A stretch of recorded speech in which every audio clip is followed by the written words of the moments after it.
לך דודי לקראת קהלה פני שבת נקבלה לך דודי לקראת קהלה. Notre histoire se passe dans la ville de Leterminsk en Lituanie, au foyer de Rav Shimshon Klonimus et de son épouse Asnat. Le Rav Shimshon Klonimus est particulièrement connu dans la ville pour son érudition dans la Torah, mais c'est surtout pour son hospitalité que le foyer est célèbrement connu. Il accueille en effet des dizaines de personnes dans le besoin tous les vendredis soirs et les Shabbat midi autour d'une table superbement garnie.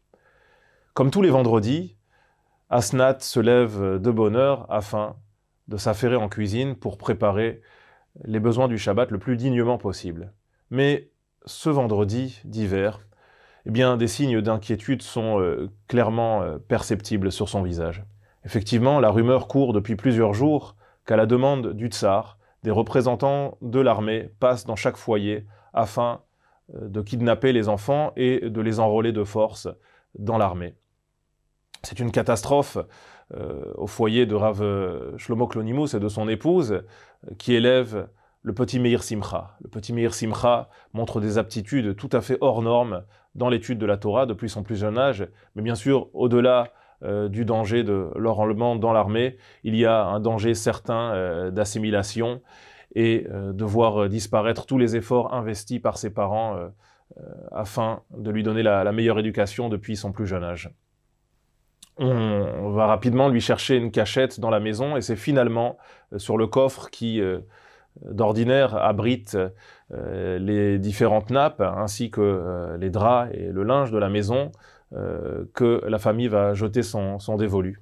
Le petit Meir Simcha est caché à l'intérieur du coffre. Ce coffre offre l'avantage et la particularité d'avoir des trous dans son fond afin de permettre au linge de pouvoir respirer correctement. Et c'est donc dans ce coffre que le petit Meir Simcha est caché. On va mettre des draps et des nappes par-dessus afin de faire diversion.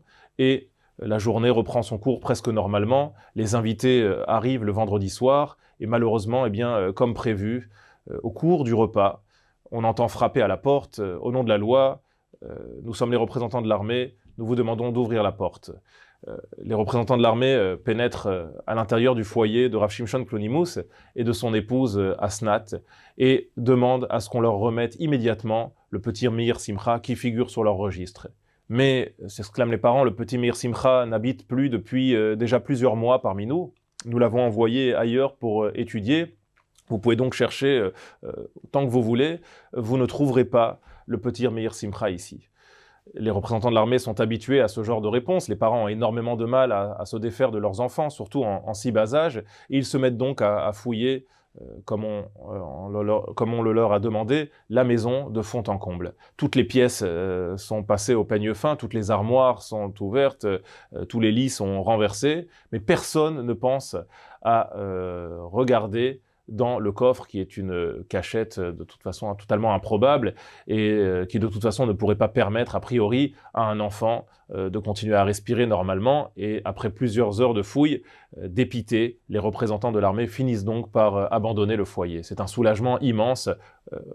Dès le départ des représentants de l'armée, le coffre est ouvert, le petit Meir Simcha, comme je vous l'ai dit, à qui on avait vraiment préparé les meilleures conditions pour qu'il puisse avoir de quoi manger durant ces quelques heures et surtout qu'il puisse respirer normalement, est immédiatement extrait de ce coffre. Il étreint ses parents et la joie explose au sein du foyer, notamment avec les invités encore présents.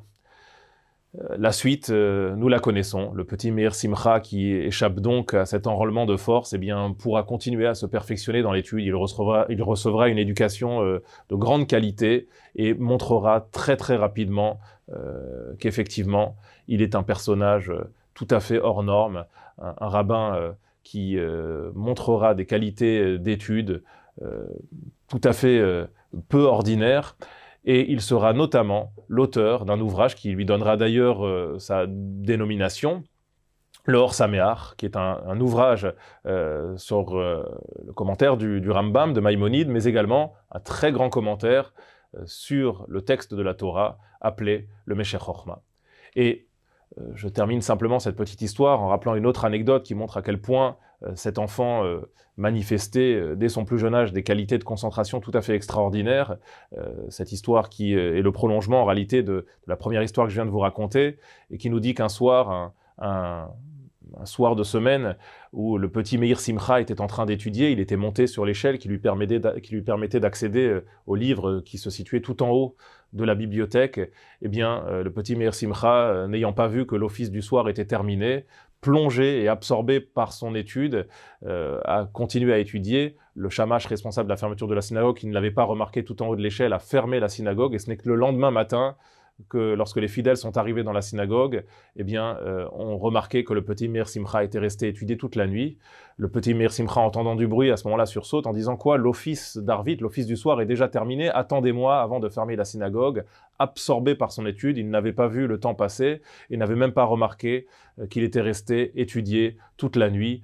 Même la fatigue, à ce moment-là, eh bien, ne l'avait pas atteint.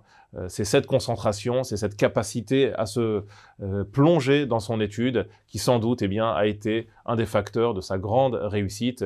Il a quitté ce monde en 1826 et jusqu'à aujourd'hui, eh bien, continue à voir ses écrits étudiés dans le monde entier. Shabbat Shalom.